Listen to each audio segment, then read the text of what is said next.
Hey guys, welcome back to my channel. So today we're gonna make chocolate chip cookies by Candace Nelson. Oh yeah, I love her. I looked up this chocolate chip cookie recipe that she does for sprinkles before I got this book. And then Matt and I were watching just baking shows a lot, and so I ended up starting to cook and bake more, maybe get inspired by those shows, and it's become like such a new hobby of mine. So I'm gonna show you guys the cookie recipe today from this book, which is the exact one that you can find online, but there are 100 of her recipes in this book. So I'm so excited to start doing new creations. Maybe we'll do just like a sprinkles segment on this channel. So yeah, okay. They're called her chewy chocolate chip cookies. I'll show you guys right now. Dude, those look so good. So Matt and I have to make them with no gluten. So I'm gonna be using this flour today by King Arthur. I could not find regular gluten-free flour by King Arthur, and I was like, maybe I'm just gonna leave this morning, go try to find it at another store, and then I was like, no. I was like, we're in a pandemic, and there's flour missing from like every single store because people are just buying a ton of it right now. So you guys are probably in the same boat, and just do what you can. The recipe does call for baking soda. So these might come out a little more poofy, you know, or more like bread muffiny texture because I'm using baking mix. We'll just kind of have to wait and see. But at least it's the recipe that you guys can use. I'll type it below or I'll put a picture on the screen. Maybe both. Okay. So obviously, I guess I should say story time, because most people know you put the dry ingredients with the dry ingredients and the wet ingredients with the wet ingredients. Then you add the dry to the wet. Well, the very first time I made cookies from scratch, which was less than 1 year ago, and now I'm baking all the time, it is possible. It's possible to develop a skill in the baking and kitchen world. I did not do that. What I did was I put all the ingredients together and mixed it in our KitchenAid. Matt was like, they came out like muffins, and Matt was like, what did you do? And I was like, I just put all the ingredients in and mixed it like it says. He's like, did you read the directions? And I was like, no. And Matt's like, you can't make cookies like this. Like, they don't come out right. And I was like, oh. So we put them on this one baking sheet that we have thrown away because it burns everything, and the bottom of all of the cookie muffins were burnt. If we still have the photo, I'll insert it right here. Anyway, I can now make these chocolate chip cookies and other cookies. All right, let's get started. Also, leave comments below if you've ever been to Sprinkles and tried one of their chocolate chip cookies, because they are to die for. And the last time I went to Disneyland, I like made Matt go with me. I'm like, no, we are going to buy, like, we're gonna try one new cupcake and buy their gluten-free chocolate chip cookies. Oh, they were to die for. Matt likes them baked at home better, which I think he's crazy. And I feel like the Sprinkles cookies are way better than when I make them, like, from the store. So I'm gonna read the directions out loud in case you guys wanna follow along. What you guys will need is all-purpose flour, 2 1/4 cup, baking soda, 1 teaspoon, fine sea salt. We get ours from Costco, this one. 1 teaspoon of that, so the exact same on baking soda and salt. 2 sticks of butter, I'll get that out. She actually does melted butter. Super interesting, right? Matt and I are actually lactose intolerant, sadly. So we actually use a butter that has no lactose. I'll show you guys which one. Oh darn, I threw away the package. Okay, I'll insert a picture right here. It's Organic Valley lactose-free butter. It's awesome. We have never had a better dairy replacement for baking. 1 1/4 cup sugar, 1 1/4 cups lightly packed brown sugar, vanilla extract, 1 teaspoon. I am using no vanilla. Vanilla is so expensive right now. Matt and I are like, we don't care. We're not buying it right now. 1 egg, 2 large egg yolks, and 2 cups of semi-sweet chocolate chips. We use these. We like ours with a little less chocolate chips because we really like the dough. I also bought these, and yes, I couldn't help myself. I already opened them. They're the milk chocolate by Retard. They're so good. Also, they're huge. Like, huge. Maybe that's better. Does that, yeah, there you go. So good. I don't know if we'll use those because it'll make it really sweet. We'll see. In a medium bowl, whisk together the flour, baking soda, and salt. Okay.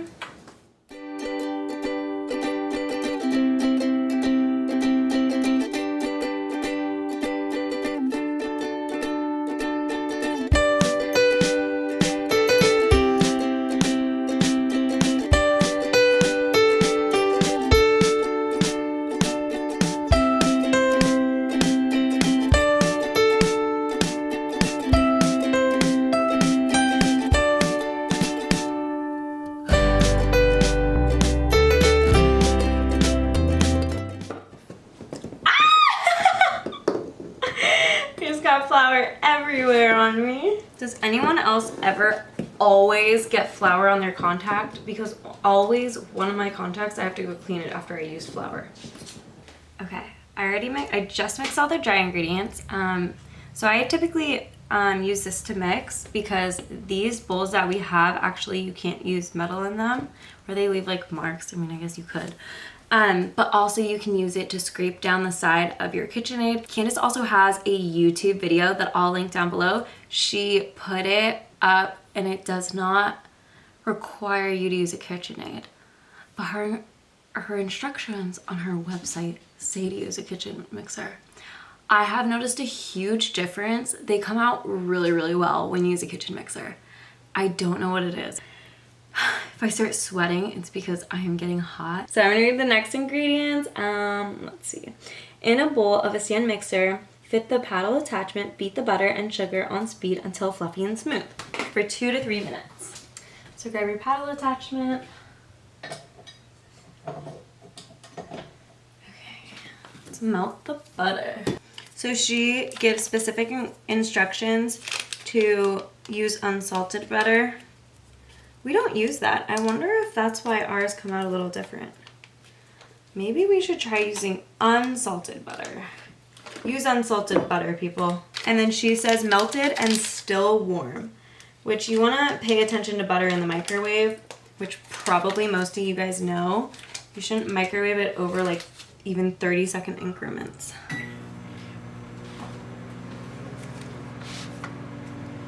And then we'll do the sugar. So 1 1/4 cup sugar.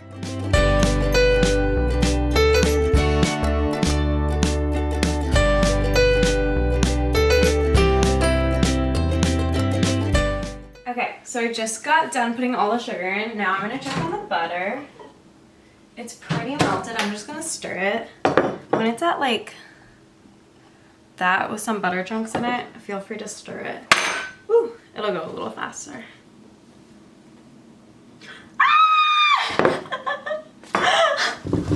I just spilled butter. Oh my gosh, butter is like the worst thing to spill. So if you're gonna stir your butter, be careful. My spoon is so much bigger than my bowl. So maybe get a bigger bowl. That was such a gross noise. So we're just gonna mix it on high for, not on high, on, is it medium? On medium for 2 to 3 minutes. Then it says turn off your mixer and scrape down the sides of the bowl with a silicone spatula. With the mixture on low speed, add vanilla, egg, and egg yolks to beat until incorporated.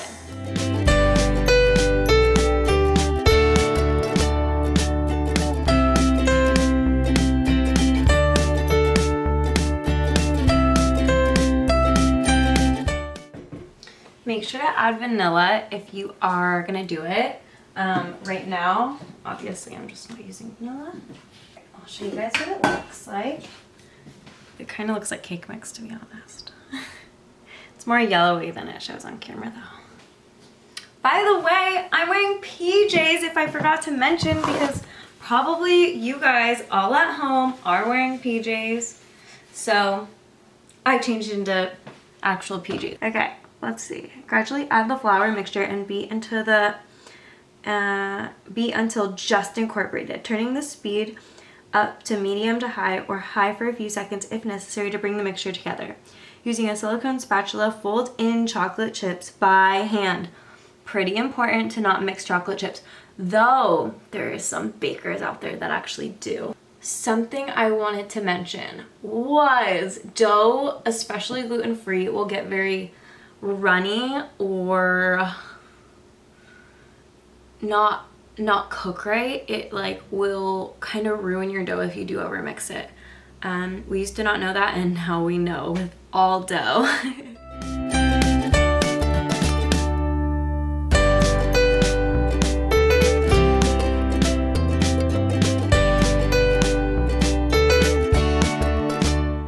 I'll probably add half as many. She likes hers really chocolatey, and she talks about that.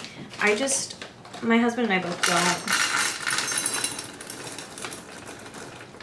And she uses semi-sweet as well. I wish I knew what brand she used for her. Oh, they probably make them specifically for sprinkles, you know? Also, leave a comment what's your favorite baking show, because Matt and I love watching them. Ours favorites are probably The Great British Baking Show. Mine is Zumbo's Just Desserts as well, but Matt hates the stress of Zumbo's Just Desserts. He thinks it's so stressful. Oh, yeah, I got a fuzz. Woo! Glad I got that. And I love it so much. If you haven't watched it, if you like baking shows like that, you should at least check it out. We also like Nailed It, but that's just kind of like a total different baking show, you know? But Great British Baking Show, I didn't like for a while. I had to get into it, and it did take a while. Okay, so now I'm just mixing in the chocolate chips. This is what it looks like so far. So you'll be able to see how well distributed even just 1 cup is.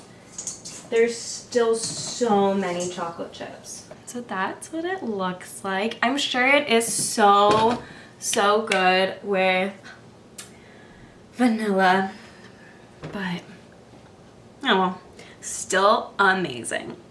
Okay, so then what she says is wrap the dough in plastic wrap and refrigerate for at least a few hours, but ideally overnight. And on her website she says for at least 30 minutes. So that's what we're gonna do. I'm gonna put it in some plastic wrap, put it in the fridge, and we'll see what happens.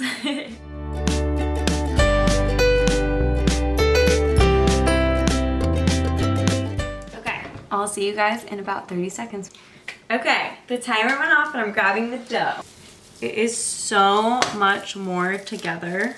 Okay, so I just either use a ceramic pan like this, or I put it on parchment. And she does huge, so she does huge dough balls. She does, I believe, like a tablespoon. Let's read. Preheat the oven to 350. I'm gonna do the toaster oven just because it's so stinking hot today, but they definitely do bake way better in the oven. So 350 Fahrenheit, line 2 baking sheets with parchment paper, scoop the dough, 1/4 cup. Huge. And then she kind of pushes them down in her video, but I know on her website, she says, I think it's her website, she's like, don't push them down. Can you tell I've read this recipe a lot? Because I thought I was doing something wrong the first time. It didn't taste exactly like theirs in store. And roll into round balls. Arrange 4 cookies on each prepared baking sheet, spacing well apart. Do not press down. Bake until the tops are golden brown, 11 to 12 minutes. I try to go for a higher time because they're so large. Sometimes they're still a little gooey in the middle. Cool on the baking sheets for about 5 minutes because they're going to still cook a little bit. Then use a wide metal spatula to transfer the cookie onto a wire rack to cool completely. Repeat with remaining dough. All right, this is what we're aiming for, right? Right there. Maybe I'll do a little bit bigger. Oh, I'm so happy we put less chocolate chips in this batch. Last time we put the full 2 cups and Matt and I were like, oh, way too many chocolate chips. By the way, the dough gets better every single time you chill it. Like, it really does. You should chill it overnight like she asked for. We've done it before and they do turn out completely different. I'm just gonna do 2 in that dish because they typically run together because they're so large. All right, I'm gonna go pop these in. Look how big these are. They're huge. I set those in there for 12 minutes, so I'll see you guys in a sec. Okay, I just pulled them out. I wanted to show you guys what they look like right when you pull them. Get another oven mitt.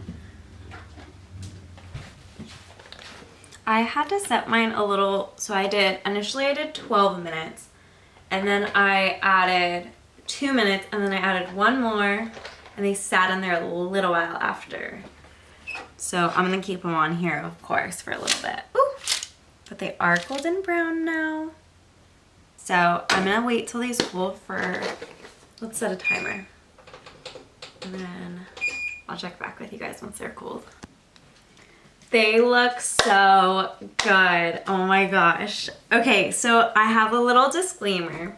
Because I use baking mix, I only use 1/4 teaspoon of baking soda.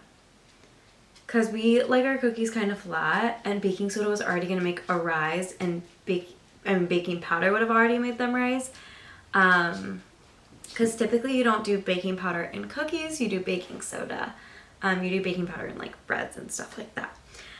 They look so good though. I'm really glad they're not puffy like I thought they were gonna be. They look perfect.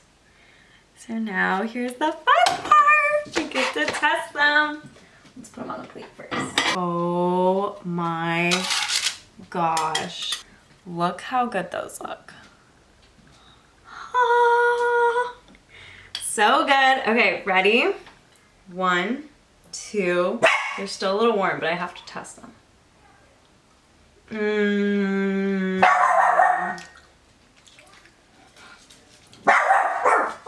You guys need to make these quarantine. Make them for the whole family. They're so easy and they look so pretty just for like cookies. These are to die for. Anyway, I'll link her video down below for YouTube and then her site if you guys want to use the website. Don't forget to like and subscribe, and I'll see you guys really soon in my next video. Bye.